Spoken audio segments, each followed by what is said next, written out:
ఎక్కడైనా ఏదైనా ఫ్యాక్టరీ పెడుతూ ఉంటే స్థానికులకు ఉద్యోగాలు వస్తాయని అంతా సంతోషిస్తారు.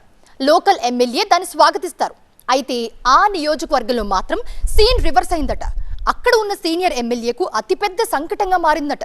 స్టీల్ ప్లాంట్ ఏర్పాటును వ్యతిరేకిస్తూ స్థానికులు పెద్ద ఎత్తున ఉద్యమం చేస్తున్నారు.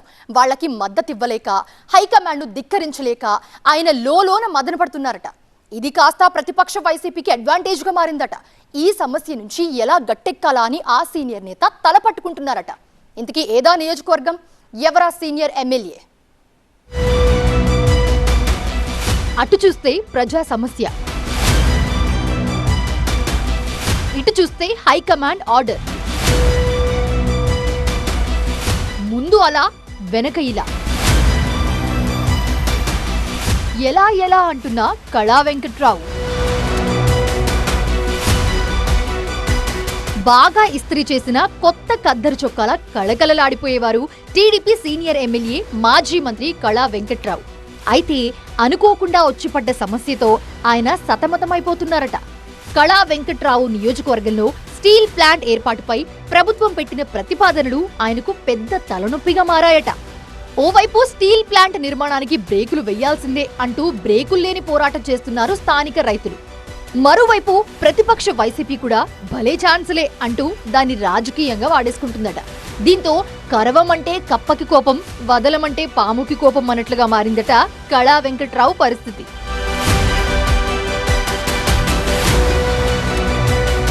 విజయనగరం జిల్లా చీపురుపల్లి నియోజకవర్గం గుర్ల మండలంలో స్టీల్ ప్లాంట్ ఏర్పాటు వ్యవహారం స్థానిక టీడీపీ ఎమ్మెల్యే కిమిడి కళా వెంకట్రావుకు ఇబ్బందిగా మారిందట.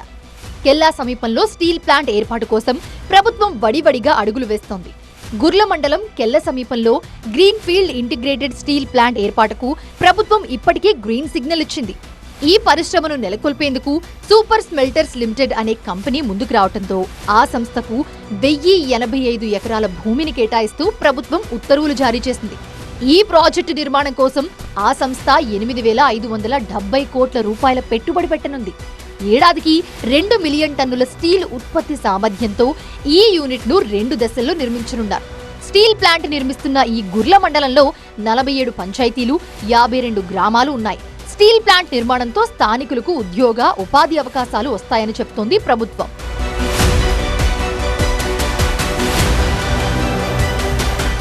అయితే ఈ స్టీల్ ప్లాంట్ నిర్మాణాన్ని స్థానిక రైతులు వ్యతిరేకిస్తూ ఉన్నారు. తమ ప్రాంతంలో ప్లాంట్ని పెట్టొద్దంటూ వాళ్లు పెద్ద ఎత్తున ఉద్యమం చేస్తూ ఉన్నారు. మరోవైపు చీపురుపల్లి నియోజకవర్గంలో వైసీపీ సీనియర్ నేత, మాజీ మంత్రి బొత్స సత్యనారాయణకు గట్టి పట్టుంది. రైతుల ఉద్యమానికి వైసీపీ నేతలు మద్దతిస్తూ ఉన్నారు. ప్రజా ఉద్యమానికి జై కొడుతున్నారు. వాళ్లు కూడా ఆందోళనల్లో పాల్గొంటున్నారు.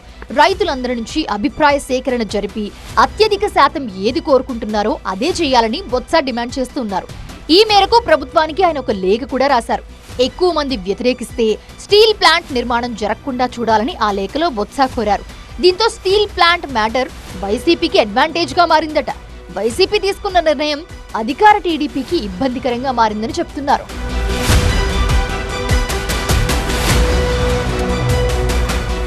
ప్రభుత్వానికి వ్యతిరేకంగా ప్రజలు ఆందోళన చేస్తూ ఉంటే స్థానిక టీడీపీ ఎమ్మెల్యే కిమిడి కళా వెంకట్రావు పెదవి విప్పలేని పరిస్థితి నెలకొందట. సుమారు 50 గ్రామాలకు పైగా రైతులు ఈ స్టీల్ ప్లాంట్ నిర్మాణం వల్ల తాము నష్టపోతామని ఆందోళనలు చేస్తూ ఉన్నారు. దీంతో అటు ప్రభుత్వ నిర్ణయాన్ని వ్యతిరేకించలేక, ఇటు రైతుల ఉద్యమానికి మద్దతివ్వలేక కళా వెంకట్రావు లోలోన మదన పడుతున్నట్లుగా తెలుస్తోంది. ఇక తన కుమారుడు రామ్ మల్లిక్ రాజకీయ భవిష్యత్తుకు చీపురుపల్లి నియోజకవర్గం నుంచే శ్రీకారం చుట్టాలనే ఆలోచనలో ఉన్నారట కళా వెంకట్రావు. అయితే ఈ స్టీల్ ప్లాంట్ రగడ ఆయనను ఒకంత ఇబ్బందిలోకి నెట్టిందంటున్నారు. చీపురుపల్లి నుంచే కొడుకును రాజకీయ అరంగేట్రం చేయిద్దామనుకుంటున్న టైంలో నియోజకవర్గాన్ని ఈ సమస్య పట్టి కుదిపేస్తుంటే ఏం చేయాలో పెద్ద ఆయనకు పాల్పోవడం లేదట. మరోవైపు టీడీపీకి బలమైన గుర్ల మండలంలోనే రైతు ఉద్యమం రావటం పార్టీకి నష్టం చేకూరుస్తుందేమో అనే మరో ఆందోళన కూడా కళా వెంకట్రావును వేధిస్తుందట.